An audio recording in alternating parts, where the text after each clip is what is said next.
on the beaches, we shall fight on the landing grounds.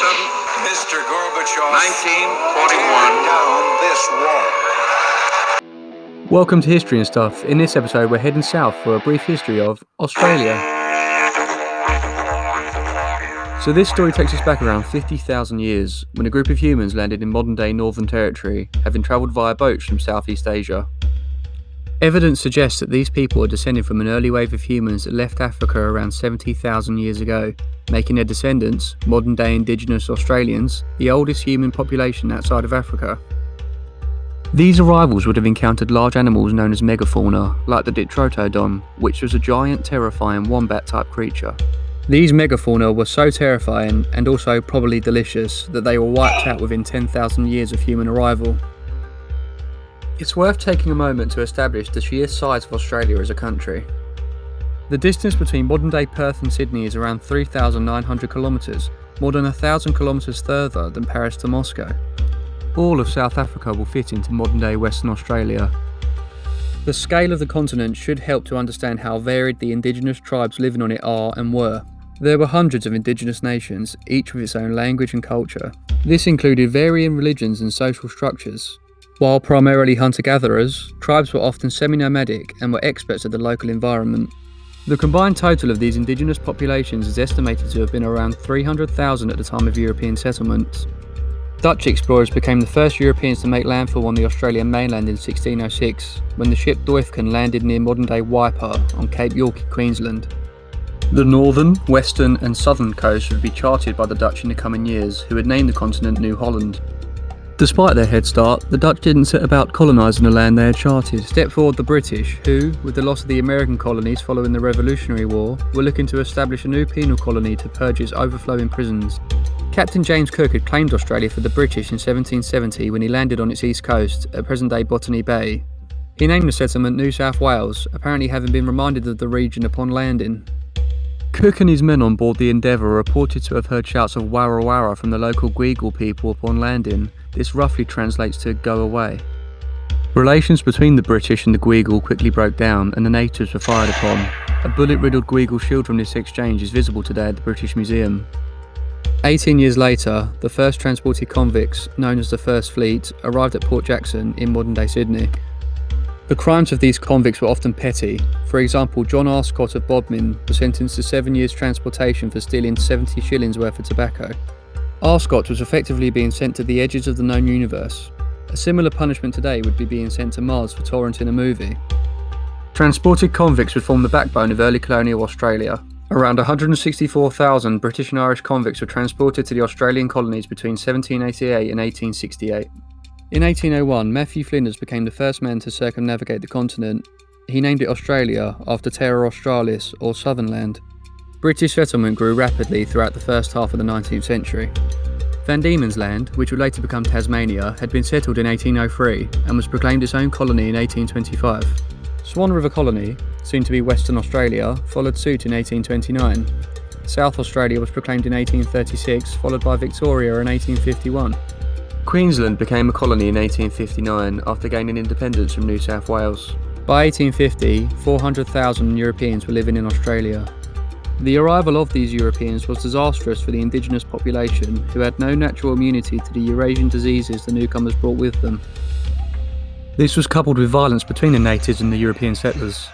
European settlement in Australia had been founded on the basis of terra nullius, or nobody's land, which meant little thought was given to Aboriginal land rights. The violence which broke out as a result became known as the Frontier Wars. The suffering was so bad that the indigenous Tasmanian population, which stood at between 3 and 15,000 in 1803, had effectively ceased to exist by 1876. Australia's first boom came in 1851 with the discovery of gold in New South Wales.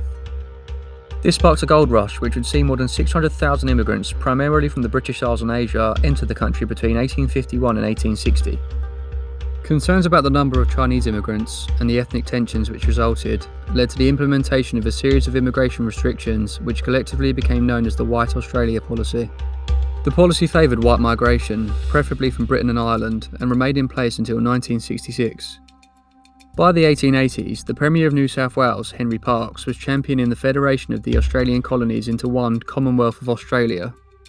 By the end of 1899, 5 of the 6 Australian colonies had voted in favour of federation, with Western Australia following suit in 1900.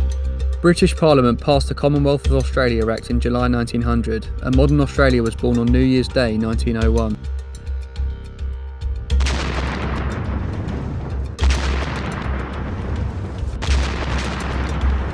The outbreak of the First World War in 1914 saw modern Australia announce itself on the world stage.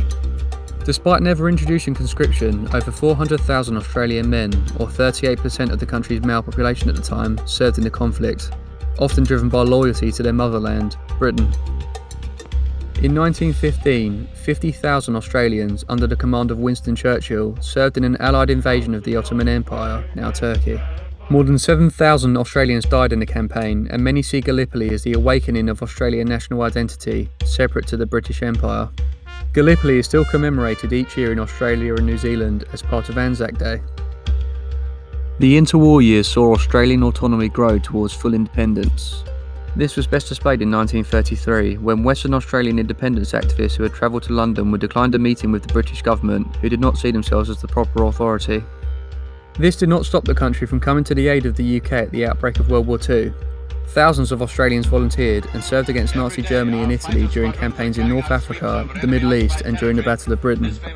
The conflict came closer to home in late 1941, when Imperial Japan attacked the United States at Pearl Harbor. 1 hour after Japanese bombers struck at Hawaii on the morning of December 7, 1941, Prime Minister John Curtin declared war on behalf of Australia. On the 19th of February 1942, the northern Australian city of Darwin was raided by 242 Japanese aircraft. 236 Australians died, and the attack remains the largest ever mounted on the country by a foreign power.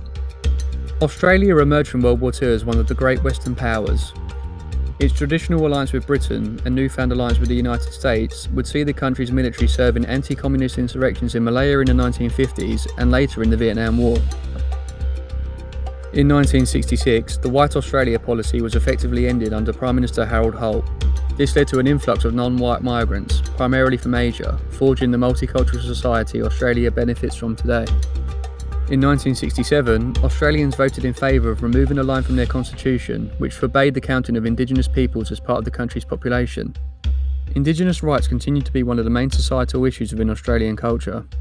This is most evident on Australia Day, held on the 26th of January each year to commemorate the arrival of the First Fleet. Many Indigenous peoples call this Invasion Day and campaign for the date to be changed. Despite essentially being in charge of its own affairs since Federation, Australia did not achieve full independence until 1986, when the Australian and British governments signed the Australia Act, removing any lingering powers the UK had in the country. Modern Australia has a population of more than 25 million spread across 6 states and 10 territories.